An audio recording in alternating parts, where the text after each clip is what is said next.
Good morning students, this is your +2 physics class. और last lecture में हम लोग पढ़ रहे थे, स्टार्ट किया था हम लोगों ने मैग्नेटिज्म, उसी को हम लोग आगे आज पढ़ेंगे, कंटिन्यू करते हैं। तो मैग्नेटिज्म में हम लोगों ने पढ़ा था बायो-सावर्ट्स लॉ। बायो-सावर्ट्स लॉ पढ़ा था हम लोगों ने। इसमें क्या बताया था कि कोई स्मॉल करंट एलिमेंट है dl लेंथ का और इससे r डिस्टेंस पर थीटा एंगल पर यहाँ पर मैग्नेटिक फील्ड होती है μ0/4 pi I dl sin theta by r²। और इसकी वेक्टर फॉर्म में पढ़ी थी हम लोगों ने। वेक्टर फॉर्म में इसको लिखते हैं μ0/4 pi I dl cross r upon mod r whole cube. और इसके हम लोग एप्लीकेशंस पढ़ रहे थे बेसिकली। और एप्लीकेशंस में किसी सर्कुलर करंट कैरिंग वायर में मैग्नेटिक फील्ड जो होती है सेंटर पर कितनी होती है, μ0I/2r, where r is the radius of circular loop. और डायरेक्शन के लिए हमने यूज किया था right hand thumb rule. Current यदि क्लॉकवाइज है तो ऐसे उंगलियों को कर्ल करेंगे करंट डायरेक्शन में, तो इसमें मैग्नेटिक फील्ड हो जाएगी अंदर की ओर। और ऐसे करंट जा रही है तो मैग्नेटिक फील्ड होगी बाहर की ओर। ठीक है ना। अब इसी के आगे हम लोग नेक्स्ट एप्लीकेशन देखेंगे बायो-सावर्ट लॉ का, वो है magnetic field due to a straight wire. हम लोग क्या पढ़ेंगे, magnetic field due to a current carrying straight conductor. Current carrying straight conductor यानी ये कोई फाइनाइट वायर है और इसमें करंट फ्लो हो रही है I। ये कैसा स्ट्रेट कंडक्टर कैसा लिया हम लोगों ने यहाँ पर, फाइनाइट। इनफाइनाइट का भी लेंगे हम लोग इसी से, अभी फिलहाल कर रहे हैं किसका, फाइनाइट का। तो ये कोई स्ट्रेट कंडक्टर है और इससे परपेंडिकुलर r डिस्टेंस पर, ये r डिस्टेंस पर इस पॉइंट पर यानी P पॉइंट पर हमें फाइंड करनी है मैग्नेटिक फील्ड। और इसके एंगल्स, ये एंगल दिया गया है θ1 और दूसरे एंड का एंगल दिया गया है θ2। इतनी कंडीशंस, ये इंफॉर्मेशन दी गई है। करंट कैरिंग वायर, इसमें I करंट फ्लो हो रहा है और इससे r दूरी पर हमें निकालनी है P पॉइंट पर मैग्नेटिक फील्ड। ठीक है ना। तो ऑफ कोर्स इसको बायो-सावर्ट्स लॉ से करेंगे हम लोग, इंटीग्रेशन से। तो इसमें देखो क्या करेंगे हम लोग, ऐसे y पर, यहाँ से y पर जाकर के ये dy का थोड़ा सा ले लेंगे सेगमेंट dy। ये छोटा सा करंट एलिमेंट क्या ले लिया, dy, y पर जाकर के ले लेंगे dy। और सपोज दैट इसका ये एंगल है थीटा और ये वाला एंगल है छोटा सा, ये एंगल है इसका d थीटा। ठीक है ना। तो पहले हम लोग क्या करेंगे, ये जो dy लेंथ है, dy जो लेंथ है छोटी सी, इस dy एलिमेंट के बिहाफ में P पॉइंट पर निकालेंगे हम लोग मैग्नेटिक फील्ड। तो P पॉइंट पर जो मैग्नेटिक फील्ड निकालेंगे हम लोग, ये dy है यहाँ पर, यहाँ पर लेंथ कितनी है डी वाई, और ये डिस्टेंस ये कितनी है y, और ये कितनी है r, तो ये डिस्टेंस कितनी हो जाएगी under root of Y square plus R square. ये एंगल है 90 और ये थीटा, तो ये वाला एंगल हो जाएगा 90 प्लस थीटा। तो बायो सावर्ट्स लॉ से हम लोग क्या करेंगे, ये जो डी वाई लेंथ है छोटी सी, इस करंट एलिमेंट की वजह से P पॉइंट पर मैग्नेटिक फील्ड हम लोग फाइंड करेंगे। तो कितना हो जाएगा, डी वाई की वजह से P पर जो मैग्नेटिक फील्ड आएगी वो हो जाएगी D V equal to mu naught upon 4 pi I D L, यानी इसकी length D Y I D L sine 90 plus theta upon R square. और आर कितना है यहाँ पर, ये वाला under root of Y square plus R square, under root Y square plus R square का होल स्क्वायर। क्लियर? तो D Y इसको सॉल्व कर लीजिए तो आएगा mu naught upon 4 pi I D Y, और साइन 90 प्लस थीटा क्या होता है कॉस थीटा, और इसका होल स्क्वायर करोगे तो Y square plus R square. सही है ना? तो ये तो आ गया छोटे से एलिमेंट। ये जो डी वाई आपका करंट एलिमेंट है, इसकी वजह से पी पॉइंट पर हमने निकाली ये स्मॉल मैग्नेटिक फील्ड। अब यदि हमें पूरा वायर करना है कवर, तो ऑफ कोर्स इंटीग्रेशन करना होगा यहाँ पर। लेकिन यहाँ पर देखो प्रॉब्लम ये है कि यहाँ पर दो वेरिएबल हैं। एक तो y हमारा वेरिएबल है, अलग अलग एलिमेंट्स के लिए जो y है ये हमारा वेरी करेगा, और साथ ही साथ अलग अलग एलिमेंट्स के लिए थीटा भी वेरी करेगा। तो यहाँ पर दो वेरिएबल हैं y एंड थीटा। तो दो वेरिएबल में तो इंटीग्रेशन करने में प्रॉब्लम आएगी, इसलिए हम लोग क्या करेंगे, इसको पहले चेंज करेंगे सिंगल वेरिएबल में।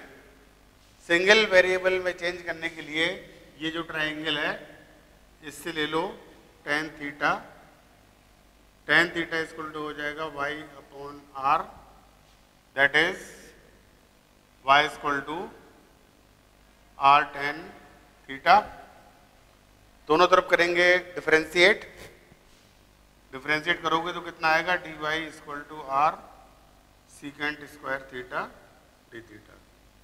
डिफरेंशिएशन तो आता ही होगा ना आपको। अब डिफरेंशिएशन नहीं आता है तो मैं कुछ नहीं कर सकता है।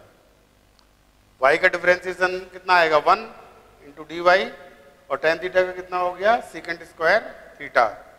r कांस्टेंट है, बाहर आ गया। तो अब इसकी हेल्प से हम लोग क्या करेंगे, ये y की वैल्यू और dy की वैल्यू इसमें पुटअप करिए तो कितना आ जाएगा,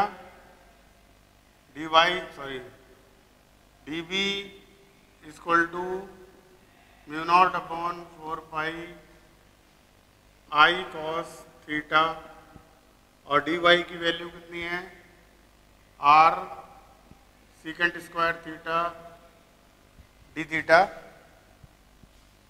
और नीचे y के प्लेस में रख देंगे कितना, r tan थीटा। तो y स्क्वायर कितना हो जाएगा, r square tan square theta plus r square. ठीक है ना? यहां से r स्क्वायर कॉमन ले लो, तो dv equal to mu naught upon 4 pi I cos theta r secant square theta D theta. R square दोनों से कॉमन लोगे तो अंदर कितना बचेगा, 1 प्लस tan स्क्वायर थीटा, और 1 प्लस tan स्क्वायर थीटा को क्या ले सकते हैं, secant square theta. Secant square theta से ये कट गया, और एक आर से एक आर कैंसिल हो गया, तो इससे कितना आ गया, D V equal to mu naught upon 4 pi I cos theta D theta upon R, इतना आ गया। अच्छा, ये जो आपका छोटा सा एलिमेंट है डी वाई, इसकी वजह से यहाँ पर मैग्नेटिक फील्ड कैसे निकालते थे, डीएल क्रॉस आर। तो डीएल क्रॉस आर करोगे तो कहाँ आ रहा है, अंदर की ओर, यानी यहाँ पर जो छोटी सी मैग्नेटिक फील्ड है वो कैसे आएगी, डीवी आएगी आपकी अंदर की ओर। इसके अलावा जो बाकी इस पूरे रॉड के छोटे छोटे छोटे छोटे एलिमेंट्स हैं, उन सभी की वजह से भी मैग्नेटिक फील्ड कैसे आएगी, सबकी वजह से अंदर ही आएगी, है कि नहीं। जितने भी एलिमेंट हैं सभी की वजह से मैग्नेटिक फील्ड कैसे आएगी, अंदर की ओर। इसका मतलब क्या करें, सीधे इंटीग्रेशन करें कि इसको एक्स वाई में तोड़ के इंटीग्रेशन करना होगा, चूंकि सभी की डायरेक्शन सेम आ रही है, देयरफॉर यहां पर हमें क्या करना है, सिंपली इंटीग्रेशन। तो दोनों तरफ इंटीग्रेट कर दीजिए तो आ जाएगी आपकी net magnetic field at point P. तो इसको पॉज करके नोट करिए, फिर आगे करते हैं हम लोग। हो गया नोट, दोनों तरफ करेंगे इंटीग्रेशन। तो D B equal to mu naught upon 4 pi I by R cos theta D theta. तो इधर डीवी का इंटीग्रेशन क्या हो गया, बी। इंटीग्रेशन यहां पर किसके रिस्पेक्ट में हो रहा है, थीटा के रिस्पेक्ट में। और पूरी रॉड यदि हमें कवर करनी है, पूरी रॉड कवर करनी है, तो लिमिट क्या हो जाएगी, देखो थीटा 2 से लेकर के थीटा 1, समझे। लिमिट क्या, थीटा की लिमिट क्या हो जाएगी, थीटा 2 से थीटा 1। लेकिन ये देखिए, ये नीचे की तरफ एंगल है, ये कैसा है, क्लॉकवाइज। तो इसका मतलब इसके लिए हम लेंगे माइनस, ये एंगल कैसे लेंगे, माइनस थीटा 2, और ये ऊपर की ओर है क्लॉकवाइज, ठीक है ना। तो ऊपर के लिए एंगल लेंगे पॉजिटिव और नीचे के लिए एंगल कैसे लेंगे, माइनस में। तो लिमिट कितनी हो जाएगी यहां पर, माइनस थीटा 2 से प्लस थीटा 1। अब कर दो इंटीग्रेशन, ये पूरा कांस्टेंट है, mu naught upon 4 pi I upon R minus theta 2 से plus theta 1 cos theta D theta. और कॉस थीटा का integration sine theta. Cos theta का इंटीग्रेशन क्या होता है, माइनस साइन थीटा की प्लस साइन थीटा, बोलो। Mu naught upon 4 pi I by R cos theta का integration sine theta minus theta 2 से प्लस थीटा 1। लिमिट रख दो यहां पर, mu naught upon 4 pi I by R sine theta 1 minus sine of minus theta 2। और sine minus theta होता है plus sine theta, minus sine theta, sine minus theta क्या होता है, माइनस साइन थीटा। तो ये माइनस माइनस हो जाएगा प्लस। तो फाइनली आंसर क्या आ जाएगा, mu naught upon 4 pi I R sine theta 1 plus sine theta 2। ये रिजल्ट भी आपको याद रखना है, ठीक है ना। तो यदि कोई फाइनाइट वायर है तो उसके लिए आर डिस्टेंस पर मैग्नेटिक फील्ड का फॉर्मूला होता है mu naught upon 4 pi I by R sine theta 1 plus sine theta 2। Clear. तो ये तो हो गया magnitude. And what about direction, तो डायरेक्शन भी देख लेते हैं इसकी। रिजल्ट याद होना चाहिए आपको।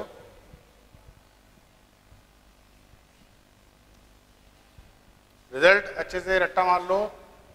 स्ट्रेट वायर है, करंट जा रहा है आई, आर डिस्टेंस पर ये एंगल्स दिए गए हैं θ1 θ2। तो मैग्नेटिक फील्ड होती है μ0/4πI/r sin θ1 प्लस sin θ2, ठीक है ना। और डायरेक्शन, यहां पर डायरेक्शन भी इंपॉर्टेंट है साथ ही साथ।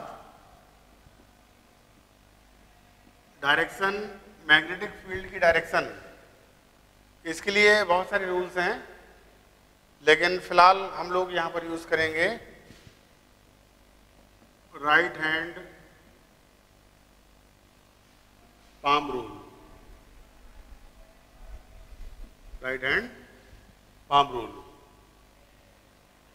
इसमें क्या होता है कि देखिए, ये यदि इसमें करंट जा रही है और यहां पर पॉइंट है, इस पॉइंट पर इस करंट कैरिंग कंडक्टर की वजह से P पर मैग्नेटिक फील्ड।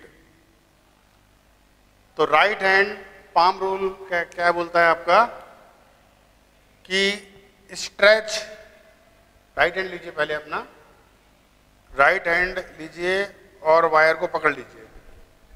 वायर को पकड़ लिया राइट हैंड से, और क्या करेंगे, stretch your finger of right hand along the direction of current. क्या करेंगे हम लोग, जो थंब है हमारा, थंब को रखेंगे कैसे, करंट की डायरेक्शन में, और जो फिंगर्स हैं, राइट हैंड की फिंगर्स हैं, उनको करेंगे टुवर्ड्स द पॉइंट P, ऐसे। फिर से समझो, अंगूठे को, राइट हैंड का जो थंब है उसको कैसे रखेंगे, करंट की डायरेक्शन में, और उंगलियों को ले जाएंगे कहाँ की ओर, उस पॉइंट की ओर where the direction of magnetic field is to be determined, ऐसे, ठीक है ना। अब देखो, इसमें प्रेशर लगाओ, कहाँ की ओर पड़ रहा है, अंदर की ओर, ऐसे। इसमें क्या करेंगे, कैसे जा रहा है, धक्का कहाँ लग रहा है, अंदर की ओर। तो यानी यहां पर मैग्नेटिक फील्ड की डायरेक्शन क्या होगी, ऐसे, अंदर की ओर, इनवर्ट्स। और यदि पॉइंट देखो इधर की ओर है, यहां मान लो ये Q पॉइंट पर निकालने की डायरेक्शन, तो फिर वही करेंगे। देखो, करंट की डायरेक्शन में क्या रखेंगे, थंब, और उंगलियों को ले जाएंगे कहां पर, उस पॉइंट की ओर जहां पर ये Q पॉइंट है आपका, ये क्या है, Q पॉइंट, जहां पर मैग्नेटिक फील्ड फाइंड करनी है। अब देखो, अब प्रेशर कैसे पड़ रहा है, बाहर की ओर, बाहर की ओर प्रेशर पड़ रहा है ना इसमें, तो ये यहां मैग्नेटिक फील्ड कैसे हो जाएगी, डायरेक्शन बाहर की ओर, डॉट लगा देंगे। डॉट का मतलब बाहर की ओर, क्रॉस का मतलब अंदर की ओर। समझ में आया, सिंपल है, सिंपल है, लेकिन आना चाहिए। और देखिए प्रैक्टिस, इसकी थोड़ा सा प्रैक्टिस कर लेते हैं हम लोग। मान लो ये वायर ऐसे करंट जा रहा है, ये क्रॉस का मतलब समझ रहे हो ना, करंट कैसे जा रहा है, वायर में करंट कैसे जा रहा है, ऐसे, ऐसे अंदर की ओर। यहां पर क्रॉस किसके लिए यूज किया था, मैग्नेटिक फील्ड के लिए। यहां पर क्रॉस हम लोग किसके लिए यूज कर रहे हैं, करंट के लिए। जो कंडक्टर है आपका स्ट्रेट वायर, उसमें करंट कैसे जा रही है, अंदर की ओर। और मान लो ये पॉइंट है, यहां पर पॉइंट है, जिस पॉइंट पर मैग्नेटिक फील्ड निकालनी है, तो फिर वही करो, अंगूठे को कहां ले जाएंगे हम लोग, करंट की डायरेक्शन में, ऐसे, और उंगलियों को कहाँ की ओर स्ट्रेच करेंगे, पॉइंट की ओर, ऐसे हुआ ना। अब देखो प्रेशर कैसे पड़ रहा है, ऐसे ऐसे कैसे पड़ रहा है प्रेशर, ऐसे। इसका मतलब यहां पर मैग्नेटिक फील्ड की डायरेक्शन कैसे हो जाएगी, ये हो जाएगी मैग्नेटिक फील्ड की डायरेक्शन। थोड़ी प्रैक्टिस करनी पड़ेगी इसकी आपको, इजी है वैसे। और देख लो, ये वायर है, करंट ऐसे जा रहा है, और मान लो यहां पर पॉइंट है, इस पॉइंट में निकालनी है मैग्नेटिक फील्ड, तो क्या करेंगे, स्ट्रेच, सॉरी थंब को कहां ले जाएंगे, करंट की ओर, और उंगलियों को आप स्ट्रेच करेंगे टुवर्ड्स द पॉइंट। अब देखो प्रेशर कैसे पड़ रहा है, बाहर की ओर, यानी यहां पर मैग्नेटिक फील्ड हो जाएगी आपकी आउटवर्ड। क्लियर। तो इस तरह से थोड़ा सा प्रैक्टिस करेंगे तो आ जाएगा आपको, क्योंकि बिना डायरेक्शन के काम चलने वाला नहीं है।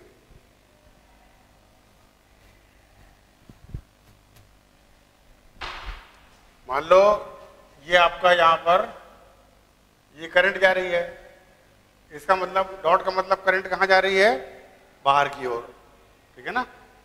और यहां पर पॉइंट है, इस पॉइंट पर मैग्नेटिक फील्ड कैसे होगी, फिर वही करिए, उंगलियों को, अंगूठे को कहां की ओर ले जाएंगे, करंट की ओर, और हाथों की उंगलियां फैलाएंगे पॉइंट की ओर, ऐसे। प्रेशर कहां पड़ रहा है, देखो ऐसे ऐसे ऐसे, यानी यहां पर मैग्नेटिक फील्ड कैसे हो जाएगी, इस तरह से। आया कि नहीं आया। इसकी प्रैक्टिस थोड़ा सा करेंगे तो आ जाएगा। राइट हैंड पाम रूल, जैसे मान लो ये एक्स एक्सिस है, ये वाई एक्सिस है, ये जेड एक्सिस है ना। और ऐसे मान लो कि इस यहां जा रही है करंट, और यहां पर पॉइंट है आपका,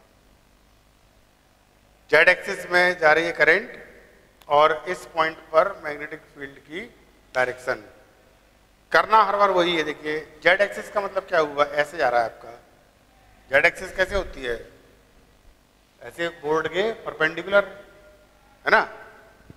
तो इसमें हम लोग क्या करेंगे, इसको अंगूठे को कहाँ रखेंगे हम लोग, करंट की डायरेक्शन में, है कि नहीं, ऐसे। अंगूठे को कैसे रखेंगे, करंट की डायरेक्शन में, और फिंगर्स को स्ट्रेच करेंगे टुवर्ड्स द पॉइंट, ऐसे आ रहा है समझ में। अब देखो प्रेशर कहां पड़ रहा है, ऊपर की ओर, यानी मैग्नेटिक फील्ड यहां पर कैसे हो जाएगी, मैग्नेटिक फील्ड हो जाएगी यहां पर ऐसे।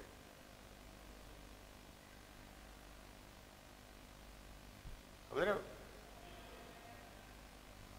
ये वायर है ना ऐसे, यदि ये वायर है आपका, जेड एक्सिस के अलोंग करंट जा रही है, तो पी पॉइंट पर मैग्नेटिक फील्ड की डायरेक्शन ये जाएगी पॉजिटिव वाई एक्सिस के अलोंग। क्लियर।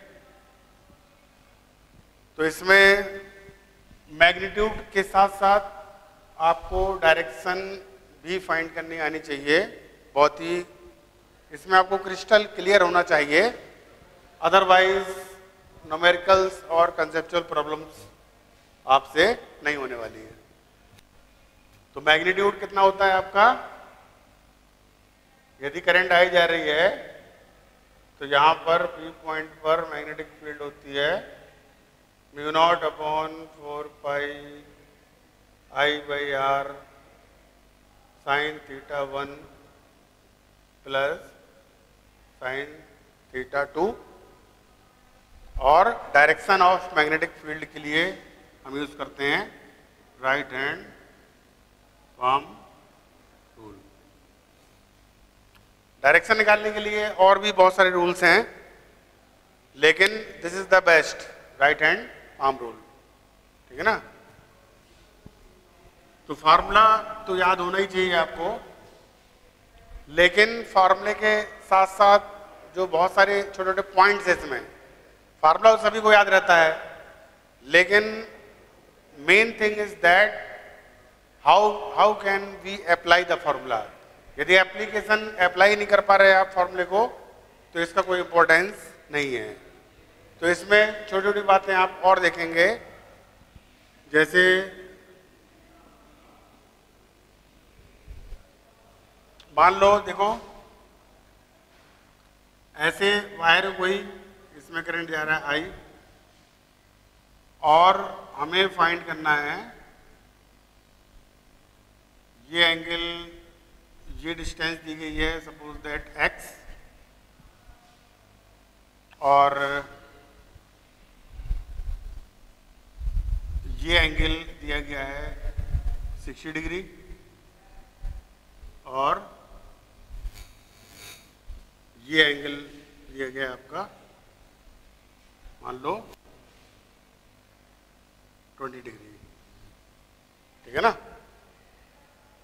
और यहां पर ये P पॉइंट पर मैग्नेटिक फील्ड हमें फाइंड करनी है।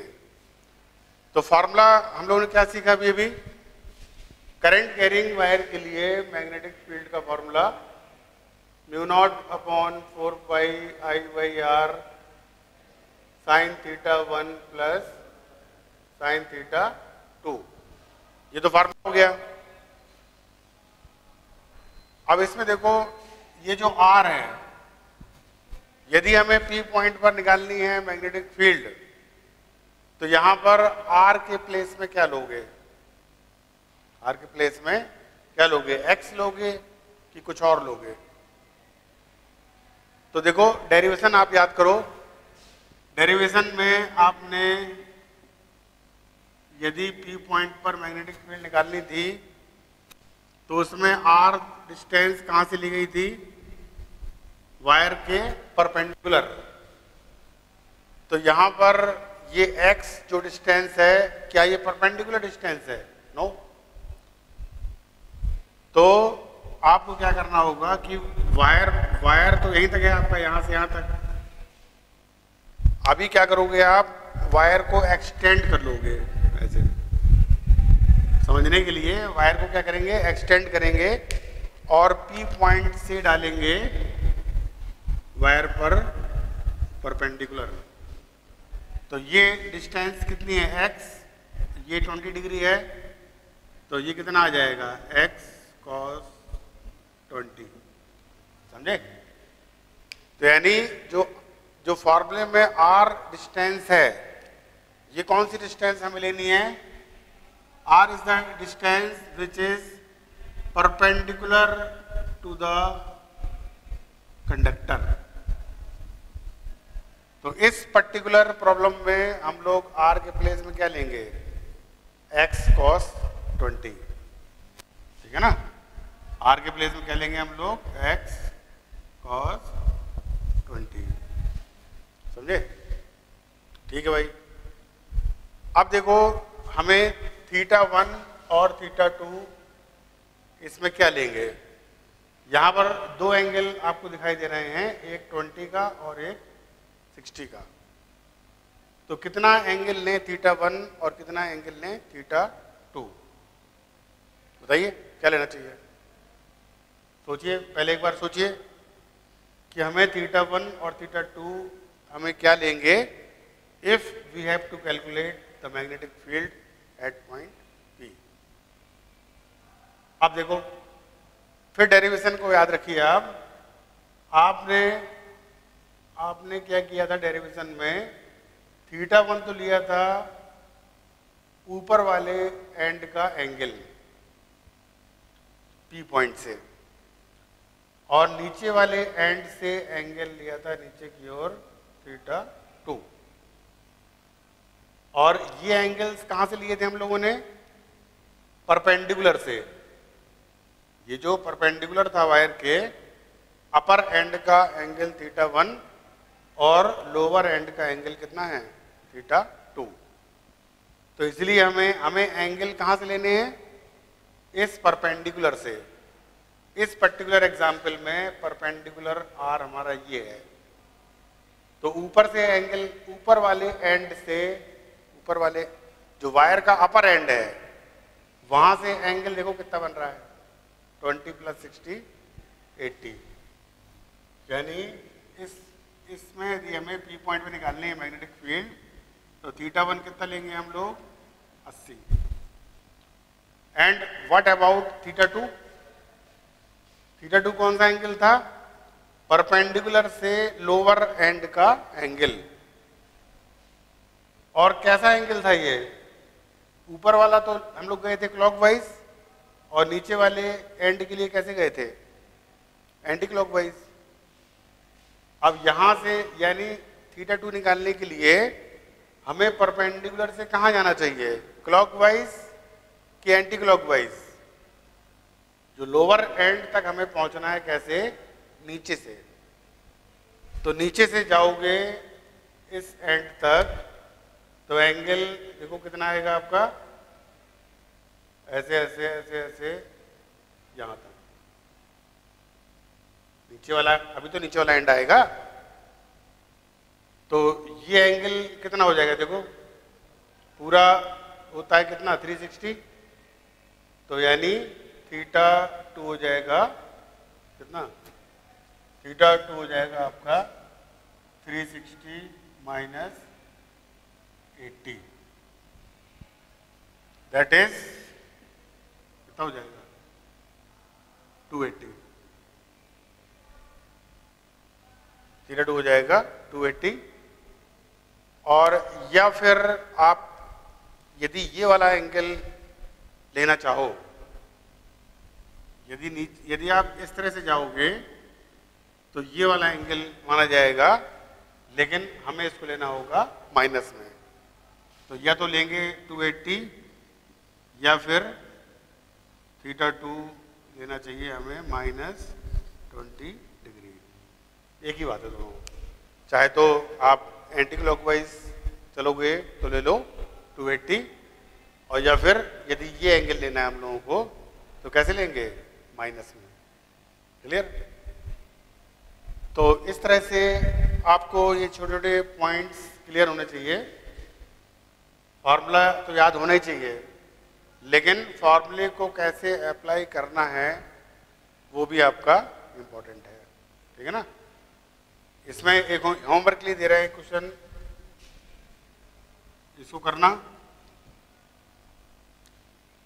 ये वायर है आपका, इससे करंट जा रहा है आई, और जो पॉइंट है आपका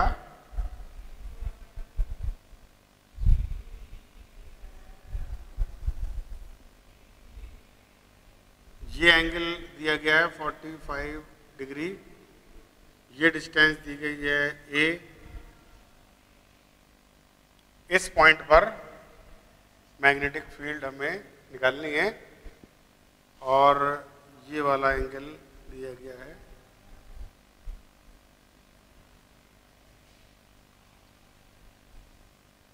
ये एंगल दिया गया हमारा 37 डिग्री। सही है? ये 45 है, ये वाला 37। इसको ट्राई करेंगे आप घर में। व्हाट इसमें निकालना है कि find magnetic field, find magnetic field at point P। ठीक है ना? ये वाला क्वेश्चन ट्राई करेंगे, और फिर नहीं आएगा तो पूछना मुझसे नेक्स्ट टाइम। चलो, ये तो हो गया आपका स्ट्रेट वायर। स्ट्रेट वायर में कुछ और होते हैं आपके केसेस। इनमें से एक होता है आपका इनफाइनाइट वायर। यदि करंट कैरिंग वायर आपका इनफाइनाइट है, मतलब फाइनाइट की बजाय वायर इनफाइनाइट है, और यहाँ पर हमें निकालनी है मैग्नेटिक फील्ड पी पॉइंट पर। तो देखो इन्फिनाइट होने की वजह से इसका जो अपर एंड है वहां से एंगल हो जाएगा 90, क्योंकि जब वायर आपका फाइनाइट था तो θ1 आपका इतना था। जैसे जैसे आप वायर बड़ा करोगे तो ये एंगल बढ़ता जाएगा और बढ़ते बढ़ते बढ़ते बढ़ते जब आपका वायर यदि इन्फिनाइट है तो बढ़ते बढ़ते बढ़ते एंगल कितना हो जाएगा 90 का। और इसी तरह से जो नीचे वाला एंड है इसका भी एंगल हो जाएगा 90। तो यानी इन θ1 equal to 90 as well as θ2 is 90। तो इसके लिए पी पॉइंट पर जो मैग्नेटिक फील्ड का फॉर्मूला है that becomes mu naught upon 4 pi I by R sine 90 plus sine 90। Sine 90 क्या होता है 1। तो यानी इन्फिनाइट वायर के लिए mu naught upon 4 pi 2 I by R. याद करने हैं सारे फॉर्मूले। तो ये तो हो गया आपका इन्फिनाइट वायर। इसके अलावा इसमें एक और सेगमेंट होता है, उसको बोलते हैं semi infinite wire. Semi infinite wire, semi infinite wire का मतलब यहां पर वायर जो है आपका एक तरफ से एक्सटेंड है अप टू इन्फिनाइट और पॉइंट लाई कर रहा है दूसरे एंड के सामने, ये वाला पॉइंट। तो उस केस में ऑफ कोर्स θ1 हो जाएगा 90 डिग्री और नीचे वायर का कोई सेगमेंट नहीं है, दैट इज θ2 इक्वल टू 0। और इस कंडीशन में जो पी पॉइंट पर मैग्नेटिक फील्ड का फॉर्मूला है that becomes mu naught upon 4 pi I by r sin 0 plus sin 90, that is mu naught upon 4 pi I by r। ऐसे तो ये सारे जो सब रिजल्ट्स हैं ये भी आपको क्लियरली रिमेंबर होने चाहिए। ये पूरा सेगमेंट था आपका फाइनाइट एंड इन्फिनाइट वायर्स। अब इसमें देखिए कुछ न्यूमेरिकल्स ले लेते हैं हम लोग। मान लो एक स्क्वायर है, स्क्वायर शेप का कंडक्टर है इस तरह से, और स्क्वायर की साइड है x, इसकी साइड दी गई है x, और इसमें करंट फ्लो हो रहा है I, इसमें करंट फ्लो हो रहा है I, और इसका जो इंटरसेक्शन डायगोनल्स का है यानी सेंटर, इस सेंट्रल पॉइंट पर हमें निकालनी है मैग्नेटिक फील्ड। हमें निकालना है net magnetic field at point O। तो इसके लिए पहले हम लोग केवल एक सेगमेंट है, एक साइड है आपकी, इसकी वजह से निकालेंगे हम लोग यहाँ पर मैग्नेटिक फील्ड। तो वायर से इस पॉइंट की जो डिस्टेंस है वो कितनी हो जाएगी, ये पूरी x है तो उसकी हाफ दैट इज xy2। ये जो लेंथ है ये कितनी हो जाएगी xy2। और साथ ही साथ जो एंगल्स हैं ये वाले, ये एंगल्स हो जाएंगे हमारे θ1 और θ2। और स्क्वायर के केस में आपको पता है कि ये एंगल्स हो जाएंगे 45-45। तो θ1 इक्वल टू θ2, ये दोनों कितने हो जाएंगे ईच 45 डिग्री। तो इस जो सिंगल सेगमेंट है आपका, इसकी वजह से इसको 1 बोल देते हैं हम लोग, ये 1, ये 2, ये 3 एंड ये 4।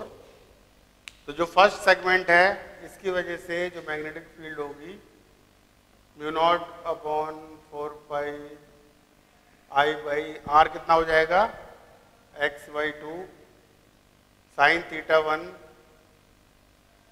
Plus sine theta 2, that is mu naught upon 4 pi 2i by X, और साइन 45 कितना होता है 1/√2, तो 1/√2 प्लस 1/√2 दैट इज 2/√2। सिंप्लीफाई करोगे तो mu naught upon 4 pi 2√2 i by X, और ये जो आपका सेगमेंट है, इस सेगमेंट की वजह से यहां पर मैग्नेटिक फील्ड, उसके लिए यूज करेंगे पाम रूल। डायरेक्शन कहाँ जाएगी अंदर की ओर, यानी डायरेक्शन हो जाएगी इसमें अंदर की ओर। ये सेम मैग्नेटिक फील्ड इसकी वजह से भी आएगी, इसकी वजह से और इसकी, सभी की वजह से magnitude wise magnetic field same आएगी। और डायरेक्शन देखो इसकी वजह से कैसे आ रही है अंदर की ओर, इसकी वजह से भी अंदर, इसकी वजह से अंदर की ओर, और इसकी वजह से भी अंदर की ओर। तो सभी मैग्नेटिक फील्ड कैसे आ रही हैं इनवर्ड्स, एक ही डायरेक्शन में आ रही हैं। तो वेक्टर सम करेंगे हम लोग, तो जो नेट मैग्नेटिक फील्ड है वो 4 टाइम्स v1, दैट इज 4 से मल्टीप्लाई कर देंगे इसको, that is mu naught upon 4 pi 8√2 by X into Y, और नेट फील्ड होगी आपकी inwards. This is the answer, ठीक है ना। तो इस तरह से यदि बहुत सारी साइट दी गई हो तब भी आप निकाल सकते हैं मैग्नेटिक फील्ड। और देखते हैं इसके कुछ एग्जांपल्स।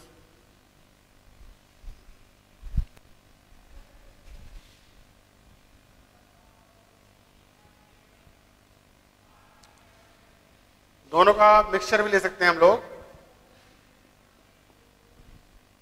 मान लो ये x एक्सिस है, ये y एक्सिस है, और ये z एक्सिस है, और ऐसे मान लो आपकी एक वायर,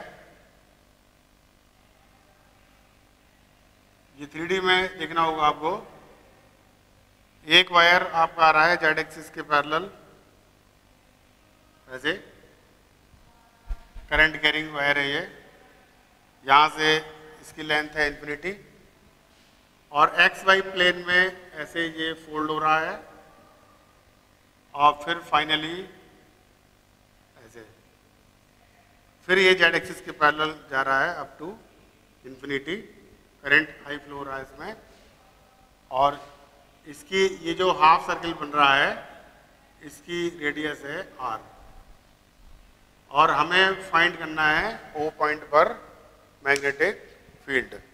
हमें क्या फाइंड करना है इसमें, net magnetic field at point O, ये फाइंड करना है हम लोगों को। फिगर समझ में आ रहा है? ये वाला, ये इसको नेमिंग कर लो, ये मान लेते हैं वायर 1 है, ये वाला 2 है, और ये वाला 3 है।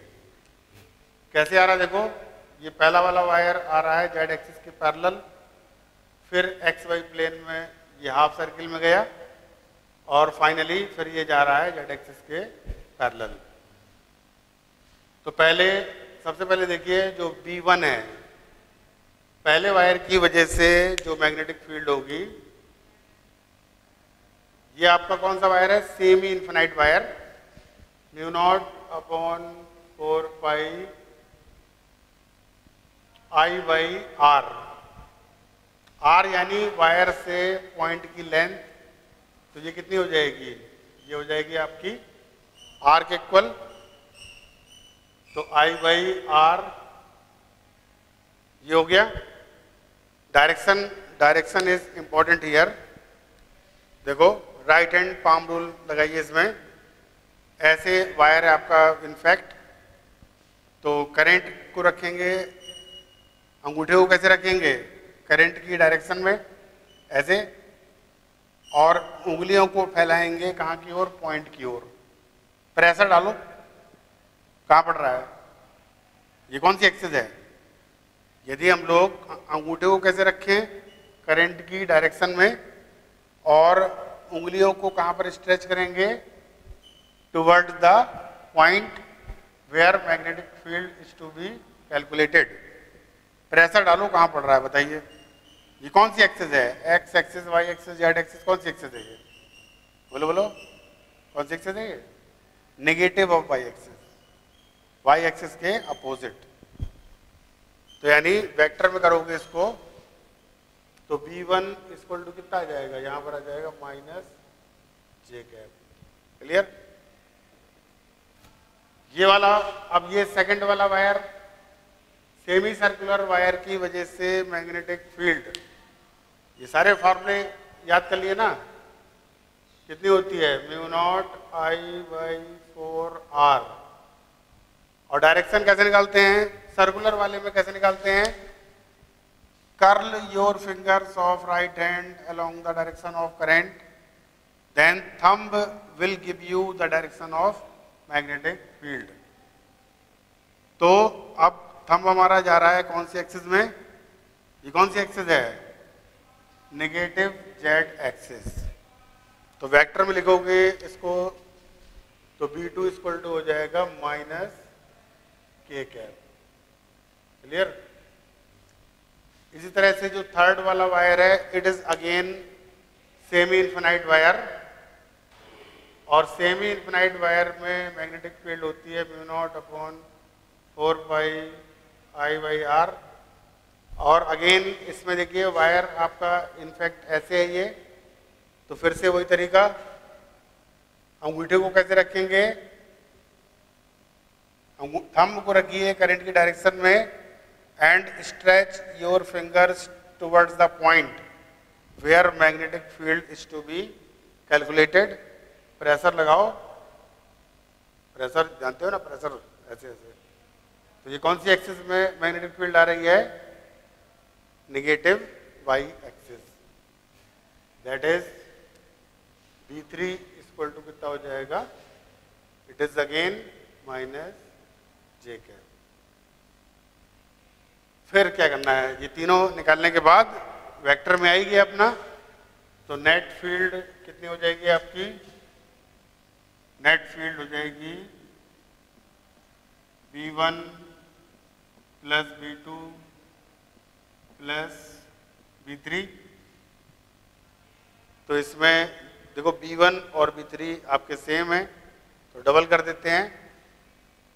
तो 2 times μ0/4πI/r minus J cap,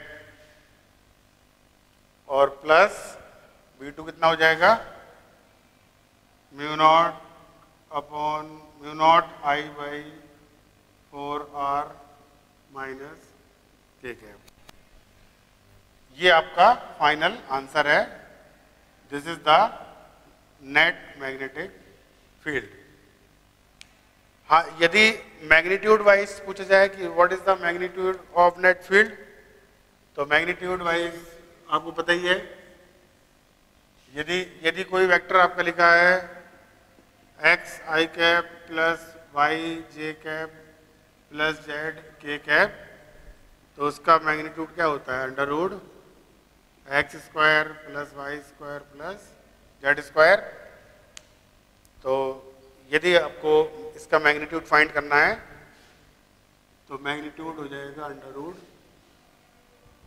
इसका whole square, that is μ0/2πI/r का होल स्क्वायर, और प्लस इसका whole square, that is μ0I/4r का होल स्क्वायर। तो वैसे तो वेक्टर में लिखा है तो this is accurate answer, sufficient answer, लेकिन फिर भी जरूरत, यदि ऑब्जेक्टिव क्वेश्चन है, जरूरत पड़ती है आपको मैग्नीट्यूड की, तो आप ऐसे निकालोगे। इसमें डायरेक्शन का बहुत इंपॉर्टेंस है। जब तक डायरेक्शन आपको नहीं आती है निकालनी, तब तक आप न्यूमेरिकल्स क्लियरली नहीं कर पाएंगे, ठीक है ना। बहुत ढेर सारे इसके न्यूमेरिकल्स होते हैं। अब ये डिपेंड करता है आपकी प्रैक्टिस पर कि कितना आप प्रैक्टिस करते हो।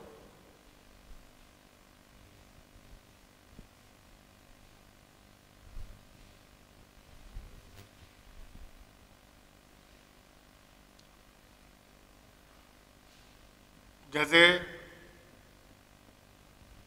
इस तरह के आप और ले सकते हो।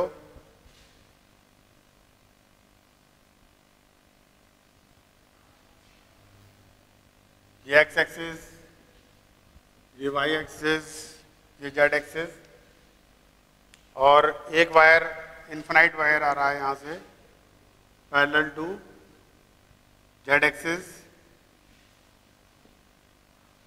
और यहाँ से फिर ये एक्स वाई प्लेन में क्वार्टर सर्किल में बेंड हो रहा है, और उसके बाद वायर चला जा रहा है आपका ऐसे ऐसे।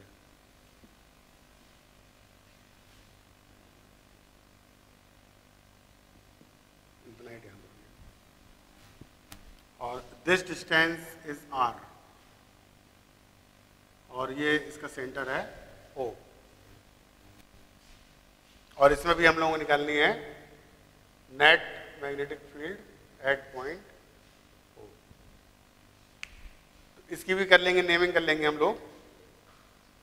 ये वायर 1 हो गया, ये वाला 2 और ये वाला 3। तो ये जो फर्स्ट वायर है it is again semi infinite wire, और इसकी वजह से सेमी इनफिनाइट वायर की वजह से ओ पॉइंट पर जो नेट मैग्नेटिक फील्ड होगी that is B1 equal to mu naught upon 4 pi I upon R। और डायरेक्शन देखिए फिर से, ये एक्चुअल में ऐसे वायर आ रहा है आपका, ये जेड एक्सिस ऐसे है और जेड एक्सिस के पैरेलल वायर आ रहा है आपका इस तरह से। तो वैसे करिए आप करंट को कैसे रखेंगे, करंट की डायरेक्शन में रखेंगे थंब ऐसे, करंट की डायरेक्शन में रखेंगे थंब, और हाथ जाएगा ओ पॉइंट की ओर ऐसे। तो प्रेशर कैसे पड़ेगा, नेगेटिव ऑफ एक्स एक्सिस, तो इसकी डायरेक्शन क्या हो जाएगी माइनस आई कैप। ये वाला आपका ये क्वार्टर सर्किल का क्वार्टर सेगमेंट है, और इसकी वजह से मैग्नेटिक फील्ड कितनी होती है आपकी B2 इक्वल टू हो जाएगा mu naught I by 8R। और डायरेक्शन होगी इसकी अंदर की ओर, यानी negative of Z axis that is minus K cap. और ये जो वायर का थर्ड सेगमेंट है इसमें देखो, यदि कोई करंट कैरिंग वायर है और उसी के अलोंग कोई पॉइंट पड़ जाए, करंट कैरिंग वायर के अलोंग यदि पी पॉइंट है तो वहां पर मैग्नेटिक फील्ड कितनी होती है 0। तो ये वाला जो पॉइंट है, ये थर्ड वायर जो थर्ड सेगमेंट है इसके अलोंग पड़ रहा है आपका, इसलिए थर्ड वाले की वजह से मैग्नेटिक फील्ड हो जाएगी 0। अब बस वेक्टर सम कर देंगे हम लोग, तो B net equal to B1 plus B2 plus B3, इनको हम लोग ऐड कर लेंगे, that is mu naught upon 4 pi I by R minus I cap plus mu naught I by 8R minus K cap. This is the answer, ठीक है ना। तो इसके और भी ढेर सारे न्यूमेरिकल्स हैं, वो होमवर्क में दिए जाएंगे आपको, तो उसको ट्राई करेंगे। इसके बाद हम लोग मिलेंगे नेक्स्ट लेक्चर में। Thank you.